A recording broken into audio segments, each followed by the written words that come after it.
क्योंकि हमारा टारगेट, हमारा मिशन केवल सतलोक है। अब हम साथ संगति वालों को इस काल के लोक में नहीं रहना, हमने इस मनुष्य जन्म को अंतिम मनुष्य जन्म बनाना है और हम उस पॉइंट पर आ चुके हैं। गुरुदेव ने एक छोटी सी कथा सुनाई। कुछ व्यक्ति थे, वो अपने गुरुदेव के सत्संग में जा रहे थे। रास्ते में गवाला गाय भैंस चरा रहा था। एक बड़ा सा एक कोई पीपल का पेड़ था, उसके नीचे बैठा हुआ था। पहले बहुत ज्यादा प्यार प्रेम होता था, जबरदस्ती आदमी को खाना खिलाना, पानी पिलाना, प्यार से बातें करना। तो गर्मी का समय था, उसने देखा भाई कुछ व्यक्ति कहीं जा रहे हैं, उसने हाथ का इशारा करके उनको बुला लिया। उन्होंने सोचा भाई थोड़ी देर अपने भी रेस्ट कर लो, काफी समय हो गया, बैठ गए। उस गवाले ने पूछा भाई तुम कहां जा रहे हो? उन्होंने कहा जी हम हमारे गुरुजी के सत्संग में जा रहे हैं। तो गवाले ने कहा भाई ओहो बहुत अच्छी बात है ये तो, भाई मेरी तो मजबूरी है, मैं तो जा नहीं सकता, लेकिन भाई एक काम करना, आप अपने गुरुदेव से मेरे विषय में एक बात जरूर पूछना। उनसे कहना कि परमात्मा रास्ते में एक गवाले ने विनती की है, आपके चरणों में एक अरदास भेजी है कि मेरा मोक्ष कब होगा, मेरा मोक्ष कब होगा।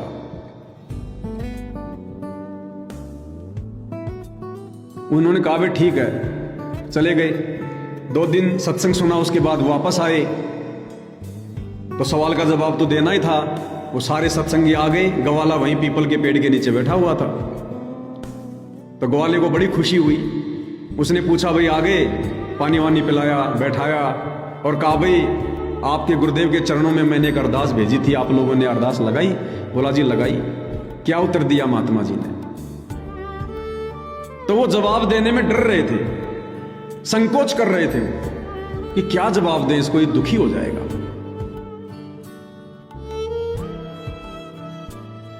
उसने कहा भाई क्या बात है, महात्मा जी ने जो बताया वो मुझे बताओ। तो सत्संगियों ने कहा कि भाई हमने आपकी अरदास लगाई थी कि गुरुदेव ऐसे ऐसे, उसने कहा कि मेरा मोक्ष कब होगा और कितने जन्म मुझे लेने पड़ेंगे। तो गुरुदेव ने कहा कि उसे कह देना कि जिस पीपल के पेड़ के नीचे वो बैठा हुआ है, उस पीपल के पेड़ के जितने वो पत्ते लगे हुए हैं उतने जन्म उसे और लेने पड़ेंगे, उसे उतने मनुष्य जन्म और लेने पड़ेंगे, तब जाकर उसका मोक्ष होगा। अब भाइयों और बहनों विचार करो, पीपल के पेड़ के लाखों पत्ते होते हैं और एक मनुष्य जन्म 184 योनि भोगने के बाद मिलता है। और गुरुदेव ने कहा कि जितने पीपल के पत्ते हैं इतने मनुष्य जन्म और लेने पड़ेंगे और एक मनुष्य जन्म 184 भोगने के बाद मिलता है, उसके बाद उसका मोक्ष होगा। अब ये बात जब गवाले ने सुनी तो वो तो खुशी के मारे नाचने लग गया, झूमने लग गया। अब वो सत्संगी आश्चर्य में पड़ गई। उसने कहा रे भाई ये कोई नाचने की बात है क्या, कोई झूमने की बात है क्या? अरे नादान, तुझे पता है एक मनुष्य जन्म की कीमत क्या है? 184 योनि भोगने के बाद एक मनुष्य जन्म मिलता है। और गुरुदेव ने कहा कि जितने पीपल के पत्ते हैं उतने मनुष्य जन्म के बाद मोक्ष होगा। तो जो कभी सत्संग में भी नहीं गया था उसने क्या जवाब दिया पता है? उसने कहा रे भाई मैं नाच इसलिए रहा हूं, मैं खुशी इसलिए मना रहा हूं कि आज से पहले तो मुझे यही नहीं पता था कि मुझे और कितने जन्म लेने पड़ेंगे, कब मेरा मोक्ष होगा। अब मुझे कम से कम ये तो पता चल गया कि मुझे इतने जन्म और लेने पड़ेंगे, तब मेरा मोक्ष कन्फर्म हो जाएगा, मैं काल के लोक से बाहर निकल जाऊंगा। अरे पीपल के पत्ते कितने हैं? 10,000, 20,000, 50,000, 1,00,000, ये गिनती में तो हैं, कभी न कभी तो खत्म होंगे। आज से पहले तो मुझे यही नहीं पता था कितने जन्म लेने पड़ेंगे, मैं इसलिए नाच रहा हूं। और फिर परमेश्वर रामपाल जी ने बताया कि बच्चों शुक्र मनाओ, खुशी मनाओ, गुणगान गाओ अपने गुरुदेव के। वो तो इसलिए नाच रहा था कि इतने जन्म के बाद मेरा मोक्ष हो जाएगा।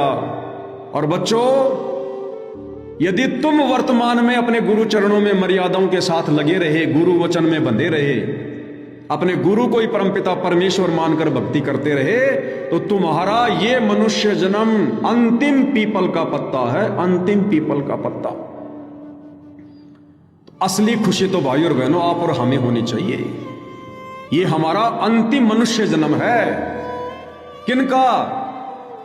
जो वर्तमान में सतगुरु रामपाल जी के गुप्त मिशन यथार्थ मोक्ष मार्ग, यथार्थ 13वें सत सुकृत कबीर पंथ साध संगति से अंतिम श्वास तक प्रत्येक मर्यादाओं में रहकर अपने गुरु वचन में बंधकर लगे रहेंगे। उनका, आश्रम वालों का नहीं, दुनिया की बेगार करने वालों का नहीं। 11 साल से जेल में बैठे अपने गुरु को बाहर अपने मंद कर्मों के चलते खून के आंसू रुलाने वालों का नहीं।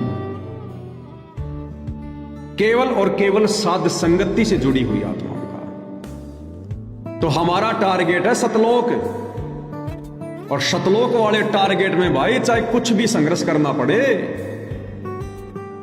भाई घर छूटो या जग रूठो, चाहे रूठो ये संसारा हो। कौन सुने मेरी काल नगर में, जय गुरु रूठ गया मेरा हो, गुरु रूठ गया मारा हो।